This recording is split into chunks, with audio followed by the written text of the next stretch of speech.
Hello guys, स्वागत है आपका राम मान जी के चैनल पर। तो गाइस, जैसा कि आपको पता है, हिस्ट्री की क्लास चल रही है जी। आज हिस्ट्री का 6वां दिन है। तो अगर आपने चैनल को सब्सक्राइब नहीं किया है तो चैनल को सब्सक्राइब कर लें, जिससे आने वाली सभी वीडियोज आपको आसानी से मिल सकें। तो गाइस, आज हमारा टॉपिक है जैन धर्म। लेकिन जैन धर्म को चालू करने से पहले मैं आपको कुछ बताता हूँ। दोस्तों, 6वीं शताब्दी ईसा पूर्व में गंगा घाटी में यहाँ एक तरफ साम्राज्यवाद उदय हो रहा था, जो कि एक विशाल सुसंगठित साम्राज्य की नींव रखी जा रही थी। ठीक उसी समय अनेक नए धार्मिक संप्रदायों का उदय भी हो रहा था। जिस प्रकार साम्राज्यवादी गतिविधियों का केंद्र मगध बना, उसी प्रकार नवीन धार्मिक गतिविधियों का केंद्र भी मगध ही रहा था। इस समय विश्व के अन्य भागों में पुरातन धार्मिक मान्यताओं को चुनौती दी जा रही थी। दोस्तों, चीन में कन्फ्यूशियम और लाओजे, और ईरान में जरथुस्त्र, और यूनान में पाइथागोरस वही काम कर रहे थे जो भारत में महावीर और बुद्ध द्वारा किया गया था। कौन कौन से? चीन में कन्फ्यूशियस और लाओजे, और ईरान में जरथुस्त्र, और यूनान में पाइथागोरस। भारत में महावीर और बुद्ध द्वारा वही काम किया गया था जो इनके द्वारा किया गया था। ये दोनों क्षेत्रीय वंश के थे, लेकिन ब्राह्मणों की मान्यता को चुनौती दिए जा रहे थे। भारत में दो नास्तिक संप्रदायों का उदय हुआ था, जो कि जैन धर्म और बौद्ध धर्म थे। तो आइए दोस्तों, अब हम जैन धर्म को स्टार्ट करते हैं। जैन धर्म को संगठित व विकसित करने का श्रेय वर्धमान महावीर को दिया जाता है, लेकिन वे इस धर्म के संस्थापक नहीं थे। दोस्तों, जैन धर्म को संगठित और विकसित करने का श्रेय वर्धमान महावीर को जाता है, लेकिन ये इस धर्म के संस्थापक नहीं थे। जैन धर्म की स्थापना का श्रेय जैनियों के प्रथम तीर्थंकर ऋषभदेव जी हैं। ये आप याद रखेंगे कि जैन धर्म की स्थापना का श्रेय जैनियों के प्रथम तीर्थंकर ऋषभदेव जी हैं। आगे चलते हैं। जो जैन शब्द है वो संस्कृत के जिन शब्द से बना है, जिसका अर्थ विजेता अर्थात जितेंद्रिय होता है। दोस्तों, जो जैन शब्द है वो संस्कृत के जिन शब्द से बना है, जिसका अर्थ विजेता या जितेंद्रिय होता है।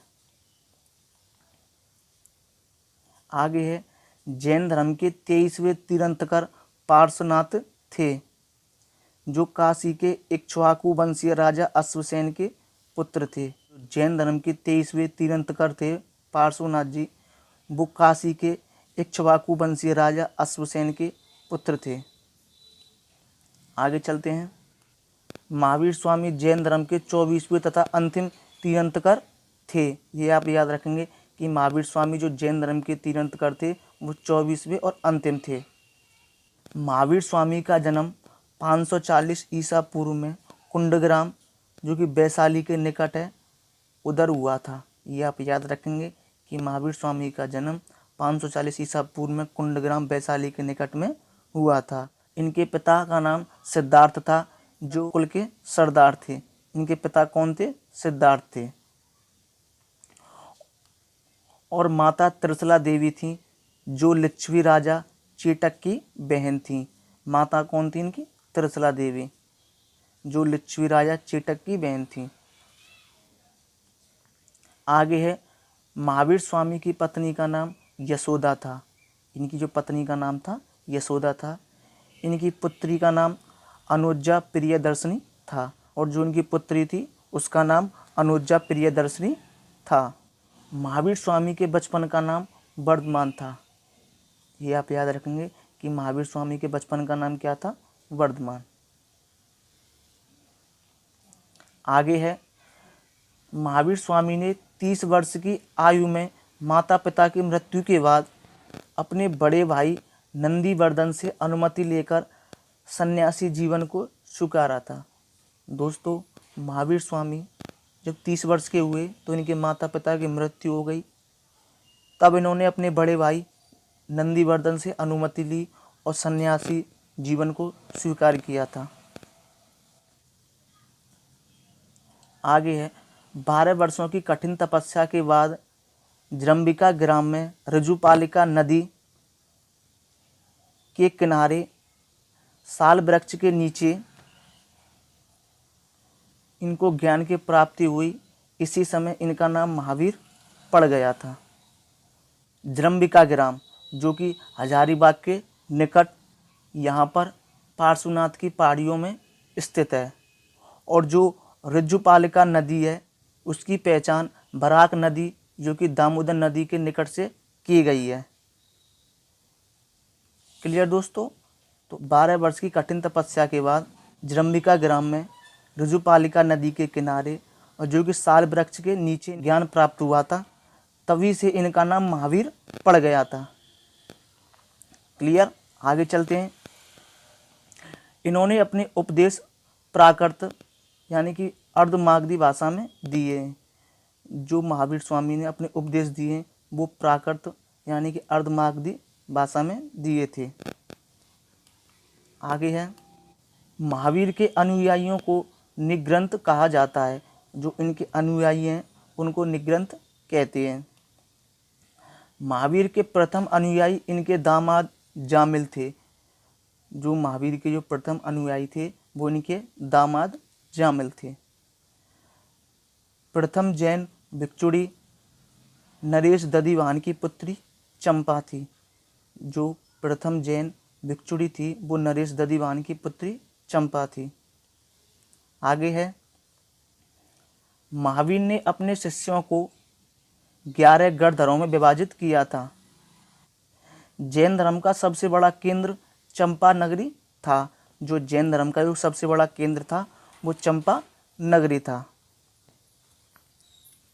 जैन धर्म के त्रिरत्न है, ये आप याद रखेंगे कि जैन धर्म के कितने रत्न हैं? त्रिरत्न है, जो कि आपको पता होगा। कौन कौन से हैं? सम्यक दर्शन, सम्यक ज्ञान और सम्यक आचरण। सम्यक दर्शन क्या है? सम्यक दर्शन है सत्य में विश्वास, यानी कि सत्य में विश्वास रखने वाला। सम्यक ज्ञान, सम्यक ज्ञान है जो वास्तविक ज्ञान रखने वाला। सम्यक आचरण या सम्यक चरित्र इसको बोल सकते हैं। इसका मतलब है इंद्रियों व कर्मों पर पूर्ण नियंत्रण करने वाला। क्या है? इंद्रियों पर व कर्मों पर पूर्ण नियंत्रण करने वाला। क्लियर दोस्तों। आगे चलते हैं। आगे है, जैन धर्म में ईश्वर की मान्यता नहीं है, इसमें आत्मा की मान्यता है। दोस्तों जो जैन धर्म है इसमें ईश्वर की मान्यता नहीं है, केवल आत्मा की मान्यता मानी गई है। आगे है, महावीर स्वामी पुनर्जन्म और कर्मवाद में विश्वास रखते थे। जैन धर्म में पूर्ण ज्ञान को कैवल्य ज्ञान कहा जाता है। जो जैन धर्म में जब पूर्ण ज्ञान होता है तो उसको कैवल्य ज्ञान कहते हैं। आगे चलते हैं। आगे है, जैन धर्म का सबसे महत्वपूर्ण सिद्धांत अहिंसा था। जो जैन धर्म का जो महत्वपूर्ण सिद्धांत था वो अहिंसा था। जैन धर्म में अपने आध्यात्मिक विचारों को सांख्य दर्शन से ग्रहण किया है। इसका मतलब है कि जो जैन धर्म है उसने अपने आध्यात्मिक विचारों को सांख्य दर्शन से ग्रहण किया है, जो कि सांख्य दर्शन मैंने आपको करा दिया है।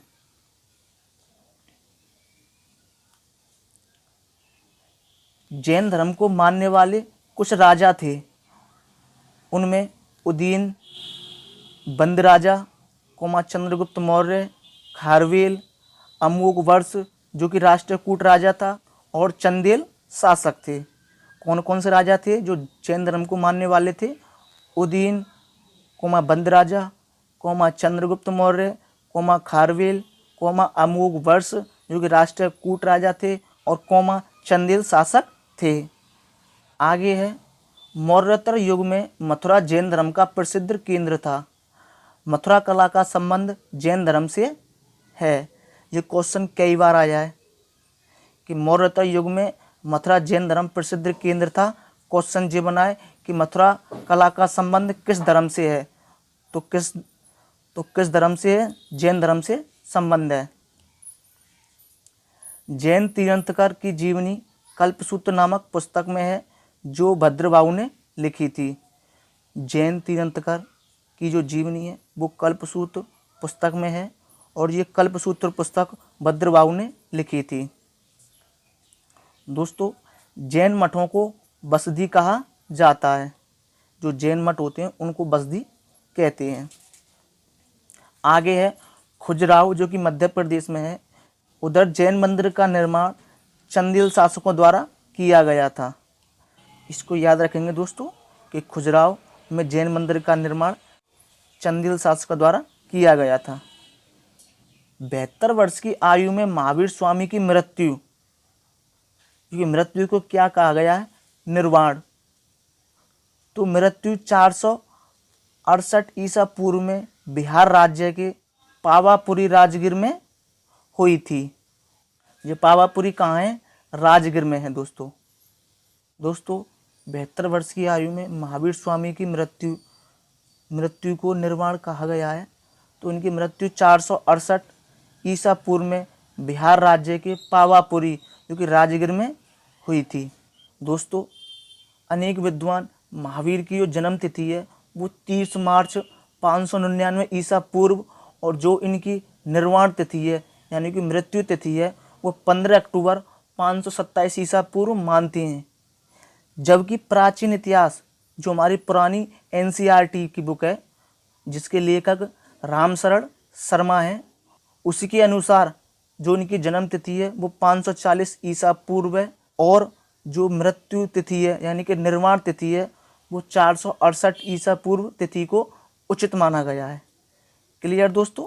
आगे है मल्ल राजा सरस्वतीपाल के राजप्रसाद में महावीर को निर्वाण प्राप्त हुआ था।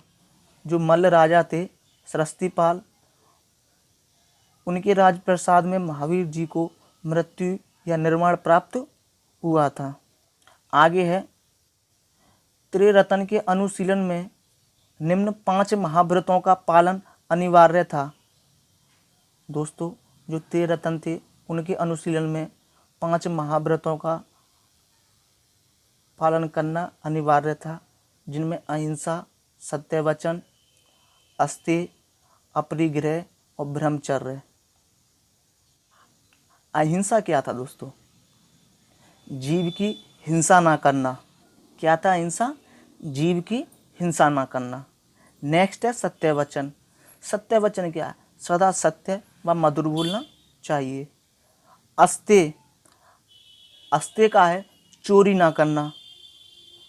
अपरिग्रह, अपरिग्रह का क्या मतलब है? संपत्ति ग्रहण ना करना। ब्रह्मचर्य है इंद्रियां निग्रह करना, यानी इंद्रियों को नियंत्रण करना।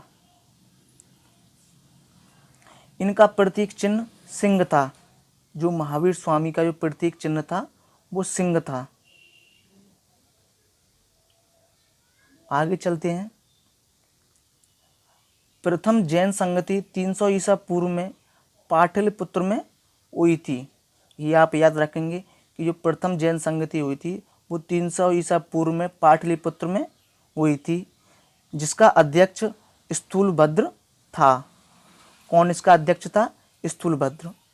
और द्वितीय जैन संगति 6ठी शताब्दी में वल्लभी गुजरात में हुई थी। जो द्वितीय जैन संगति हुई थी वो 6ठी शताब्दी में वल्लभी गुजरात में हुई थी, जिसका अध्यक्ष क्षमा श्रवण था। कौन इसका अध्यक्ष था? क्षमा श्रवण। आगे चलते हैं। जैन धर्म 2 भागों में बट गया। दोस्तों, जैन धर्म 2 भागों में बटा कैसे? समथिंग 300 ईसा वर्ष पूर्व में मगध में 12 वर्षों का भीषण अकाल पड़ा था, जिसके कारण भद्रबाहु अपने शिष्यों सहित कर्नाटक को चले गए, लेकिन कुछ अनुयायी स्थूलभद्र के साथ मगध में ही रुक गए थे।